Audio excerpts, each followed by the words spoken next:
Train வந்ததுக்கப்புறம் இப்போ ஒரு 5 நிமிஷத்தில் கேட்டு அடைக்கிறாங்க. வண்டி வந்துருச்சு, கேட்டு ஓப்பன் இருந்துச்சு. கார்கள்லாம் இன்றைக்கி 2-3 வண்டியெல்லாம் இன்றைக்கி அடிபட பார்த்துச்சு. கேட்டுக்கு இப்போலாம் இவ்வளவு மோசமாக இருக்காங்க. பாருங்க, ஏறிட்டீங்க, சொல்லுங்கள். நான் மேலே பாதி கூட ஏறி போகணும், வண்டி சத்தம் கட்டி ரிவர்ஸ் ஆனேன். வண்டி நிற்கிது, நம்ம வண்டி இப்போ தான் லாக் பண்ணி டிரைவர் போய் இப்போ தான் வண்டி எடுக்கிறாப்புல. பாருங்கள் ரயில்வே நிர்வாகம் எந்த அளவுக்கு இருக்குன்னு. இன்றைக்கி நிறையா ஒரு விபத்துலேருந்து தப்பிக்கப்பட்டிருக்கு. எவ்வளோ இப்போ தான் வண்டி நின்று போகுது பாருங்கள். கேட்டுக்கு அப்புறம் இப்போ தான் நிற்கிறான்.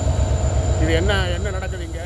வாழந்தரவை பகுதியில் ரயில்வே கேட் மூடப்படாமல் இருந்ததை கண்டு ஓட்டுநர் ரயிலை நிறுத்திய சம்பவம் நிகழ்ந்துள்ளது. தற்பொழுது அந்த பகுதியில் பரபரப்பை ஏற்படுத்தியுள்ளது. தற்போது இதனை அண்மை செய்தியாக பார்த்து வரும் நிலையில் ஓட்டுநர் ரயிலில் இருந்து இறங்கி சென்று கேட்டை மூடும்படி சொல்லியதை அடுத்து ரயில்வே கேட் மூடப்பட்டதாக தற்பொழுது தகவல் வெளியாகியுள்ளது. தகவல் பரிமாற்றத்தில் ஏற்பட்ட திடீர் கோளாறு காரணமாக கேட்டை மூடவில்லை என கேட் கீப்பர் தரப்பிலிருந்து பதில் அளிக்கப்பட்டுள்ளது. இதுகுறித்து கூடுதல் விவரங்கள் வழங்குவதற்காக செய்தியாளர் சுரேஷ் இணைப்பில் உள்ளார். வணக்கம் சுரேஷ், இது குறித்து விவரங்களை பகிரலாம். நிச்சயம் அஸ்வினி.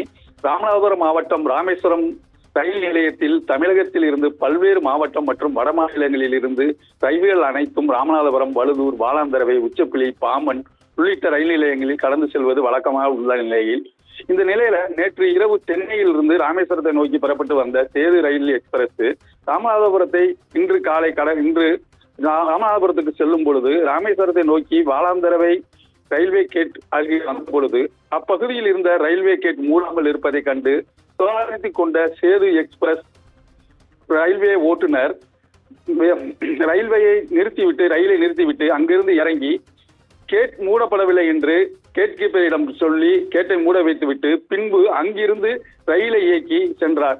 இப்படி அவர் ரயில்வே இயக்கி சென்ற காரணத்தினால் பெரும் விபத்துகள் தவிர்க்கப்பட்டது. ரயில்வே கேட் மூடப்படாதது குறித்து கேட் கீப்பரிடம் கேட்ட பொழுது தகவல் பரிமாற்றத்தில் ஏற்பட்ட திடீர் கோளாறு காரணமாக கேட்டை மூடப்படவில்லை என தெரிவித்துள்ளார். வெளி மாநிலங்கள் மற்றும் மாவட்டங்களில் இருந்து ராமேஸ்வரம் குறைந்த எண்ணிக்கையே ரயில்கள் இயக்கப்பட்டு வரும் நிலையில் சேது ரயில் தினசரி ரயில் என்பதால் குறிப்பிட்ட நேரத்தில் வாலாந்தரவை ரயில்வே கேட்டை கடந்து செல்வது வழக்கமான ஒன்று.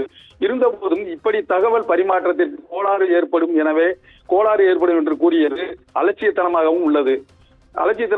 எனவே பொதுமக்கள் தரப்பில் கூறப்படுகிறது. ரயில் இன்ஜின் ஓட்டுநர் சாதுர்த்தியமாக பெரும் விபத்தை தவிர்ப்பது இந்த பகுதியில் குறிப்பிடத்தக்க ஒரு விஷயம். சிந்து அஸ்வினி.